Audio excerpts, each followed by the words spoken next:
Chers amis, le Shabbat de Sukkot, la coutume dans toutes les communautés ashkénazes est de lire la Megillah. Non pas la Megillat Esther, mais la Megillah de Kohelet. Pourquoi est-ce qu'on lit Kohelet durant ce Shabbat? Tout d'abord, qu'est-ce que Kohelet? Kohelet, c'est un livre rédigé par Shlomo Amelech qui ouvre ses propos sur, déjà au deuxième pasuk, Avel Avelim, Amar Kohelet, Akol Avel. En général, on traduit Avel Avelim, la vanité de vanité, tout est vanité. Sache que dans ce monde-ci, tout est vanité. Et dans tout ce livre-là, Shlomo va essayer de nous faire du moussard et nous montrer combien il y a énormément de choses qui ne sont en fait qu'éphémères, que vanité.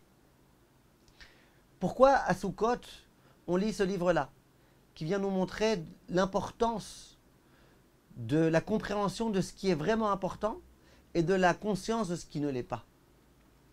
Il y en a qui expliquent et qui disent, comme Chag HaSukkot, c'est la fête de la joie, et qu'il faut être extrêmement joyeux, on aurait peut-être peur que cette joie soit débordante. On aurait peut-être peur que les gens viennent à s'enivrer. On rappelle aux gens, attention, attention. Il faut malgré tout retenir un petit peu sa joie, la contenir, parce que sache que tout est vanité. Mais en fait, on peut expliquer d'une façon complètement différente. On peut dire comme ça. Comment faire pour être joyeux durant la fête de Sukkot? La fête de Sukkot, c'est la fête à propos de laquelle il est écrit dans la Torah, Ve'aïta Ar Sameach. C'est la fête durant laquelle on doit être le plus joyeux. On a une mitzvah d'être joyeux. On a une mitzvah de se réjouir. Il est écrit dans le Rambam que durant cette fête-là de Sukkot, il faut danser. Ça ne figure pas ce détail-là dans les autres fêtes. À Pessah, il n'y a pas écrit qu'on est obligé de danser. À Sukkot, il y a écrit que cette joie-là doit même s'exprimer par des actes, se traduire en danse. Donc il faut être extrêmement joyeux. Comment expliquer cette joie? La façon la plus simple et la plus évidente. On vient de sortir de Yom Kippour, le jour durant lequel on a eu l'expiation de toutes nos fautes. Baruch Hashem. Il est écrit dans la Gemara que quand on prend le loulav, d'une certaine façon, c'est comme si on disait au Yetzer Hara, tu vois, on t'a vaincu. Ce loulav qui est la symbolique de l'épée. Tu vois, on t'a vaincu, Yetzer Hara. Ça y est, Satan, toi qui as voulu parler en mal de nous, regarde, Hashem il a pardonné nos fautes. Ce jour-là, on est extrêmement joyeux pendant les jours de Sukkot. Et qu'est-ce qu'on fait?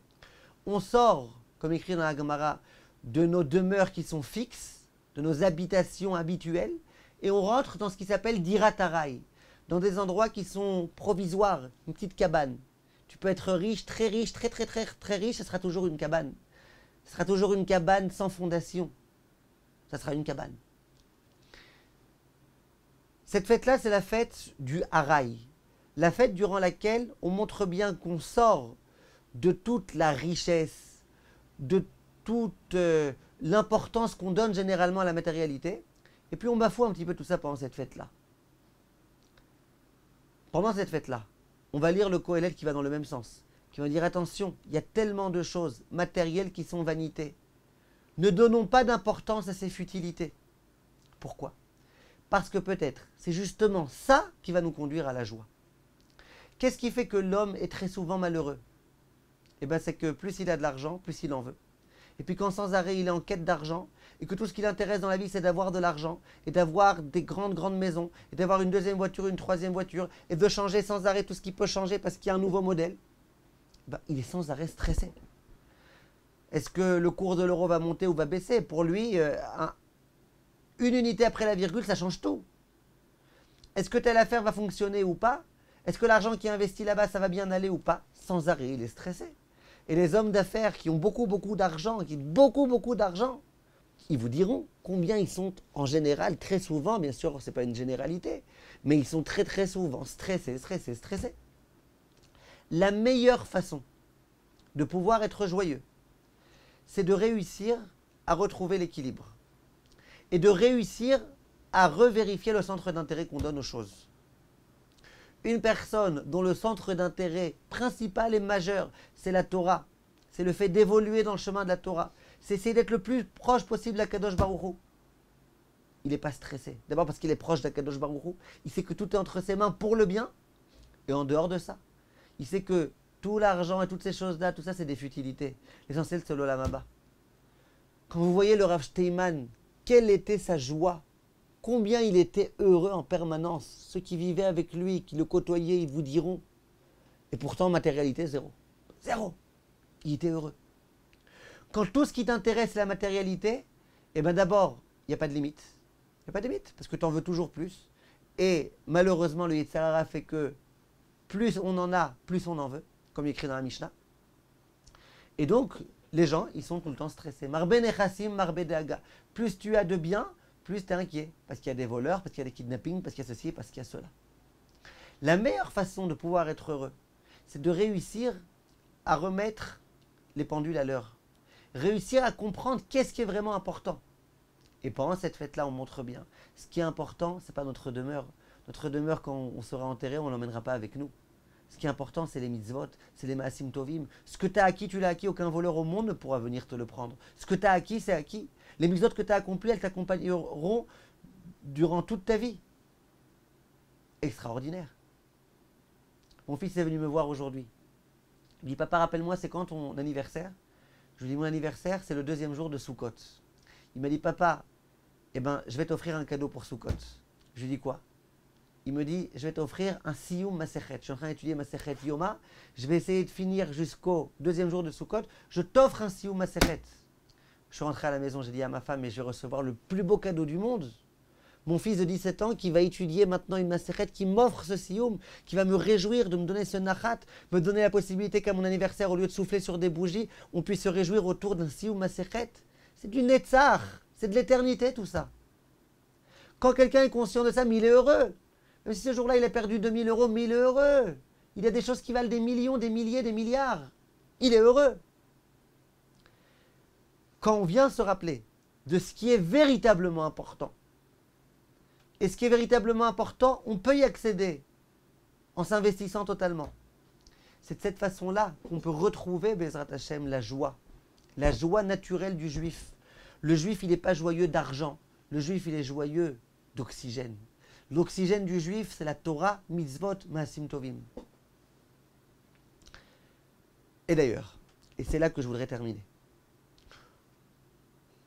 les commentateurs expliquent, et ils disent, il n'y a pas écrit vanité de vanité, tout est vanité. Il y a écrit Avel Avalim. Avel, c'est comme un ordre qui est donné à l'homme. Avel, ça veut dire rend vanité. Avel Avalim, ça veut dire rend vanité ce qui mérite d'être vanité. Considère vainement les choses qui sont vanité. Pourquoi, dit ce commentateur sur le Tanar, vous verrez, il dit parce que pas tout est vanité. Parce que l'argent, c'est pas forcément vanité. Parce qu'on peut faire des bonnes choses avec l'argent et la matérialité. Mais la partie vanité, elle, soit capable de comprendre qu'en fait elle est vanité, qu'elle vaut rien, qu'elle n'a aucune espèce d'importance. Et c'est exactement ce que nous dit l'un des Kadmonim qui s'appelle le Seder Hayom à propos du Lulav. Vous remarquerez dans le Lulav qu'on a mis le Lulav, on a mis du Hadas, on a mis aussi de la Harava. C'est quoi la Harava? La Harava, elle n'a ni goût, puisque ça ne donne aucun fruit, ni odeur, contrairement au Hadas, qui donne de l'odeur. Contrairement au Lulav, le dattier, qui donne des fruits, qui a du goût. La Harava, elle n'a rien. Mais plus que ça, dit le Seder Hayom, la Harava, c'est la chose qui flétrit le plus vite possible. Généralement, pendant la fête de Sukkot, on est obligé de la changer, la Harava. Pourquoi? Aussitôt coupée, déjà comme ça, elle meurt. La symbolique de la Harava, c'est la matérialité. Ce qui est éphémère. L'éphémère, ça ne dure pas. La matérialité, ça ne dure pas. Même aujourd'hui, vous achetez des objets que les meilleures marques du monde, au bout d'1 an, ça y est, c'est cassé. Garantie 3 ans, 3 ans et 2 jours, ça se casse. Ce qui est matériel, c'est éphémère. Ça ne dure pas. Vient le Seder Hayom et dit, écoutez bien, la matérialité, on la met dans le Lulav. Parce que le juif, il est conscient que la matérialité, elle a de l'importance. Parce que sans matérialité, on ne peut rien faire. Si on ne mange pas, on ne sera pas de bonne humeur, on ne pourra pas se maintenir. Si on ne dort pas, on n'arrivera pas à servir à Kadosh Baruch Hu. La matérialité, elle a de l'importance. Simplement, il faut savoir lui donner la juste importance qu'elle a et pas plus.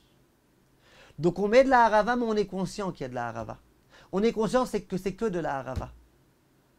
Et moi de rajouter, écrit dans les Mekoubalim, que quant à ton lulav, il faut mettre la harava, il faut mettre le hadas à droite, la harava à gauche, et il faut que le hadas soit un petit peu au-dessus de la harava, qu'il soit un peu surélevé, pour qu'on comprenne bien.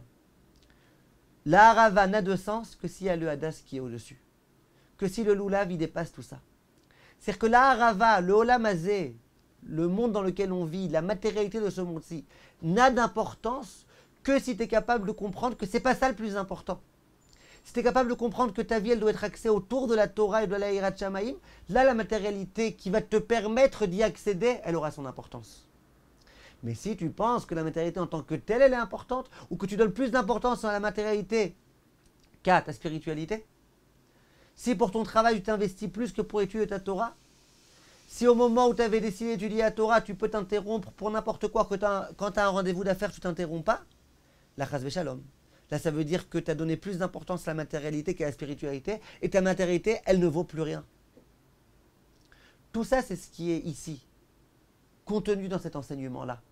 Avel, avelim, avalim, ça veut dire quoi? Il y a des choses qui sont vanités. Comprends qu'elles sont vanités. Renforce-toi pour comprendre que c'est vanité. Tu as un grand 8 pièces. Tu as une grande villa avec piscine. Tu as l'air conditionné, tu as tout ce qu'il faut. C'est bien. Mais comprends que tout ça, finalement, en dehors de ce qui te permet d'avancer dans ta Avodat Hashem, où tu as bien évidemment besoin d'une maison pour pouvoir avancer dans ta Avodat Hashem, d'un abri, tu as besoin de quelque chose. Si tu as de la pluie qui te coule dessus, c'est un problème.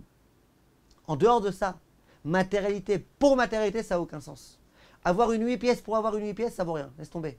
Tu perds ton argent, c'est dommage. Ça sert à rien. Tu n'amèneras pas tes 8 pièces avec toi, plus tard, dans la tombe. Ça sert à rien. Par contre, si tu as besoin pour avoir une pièce qui est réservée aux invités, une pièce qui est réservée pour ceci et cela, si jamais tu te sers de ta matérialité pour servir à Kadosh Baruch Hu, là, d'un coup, ta matérialité, elle retrouve tout son sens. Et quand tu es conscient que la matérialité en tant que telle, elle n'a aucun espèce d'intérêt, tu te soucies pas trop. Tu comprends que tout est entre les mains d'Akadosh Baruch Hu. Et c'est comme ça que tu peux réussir à retrouver la joie et la sérénité. Qu'on ait le mérite, Bezrat Hashem, durant la fête de Sukkot, d'y accéder. Merci de votre attention. Chag Sameach.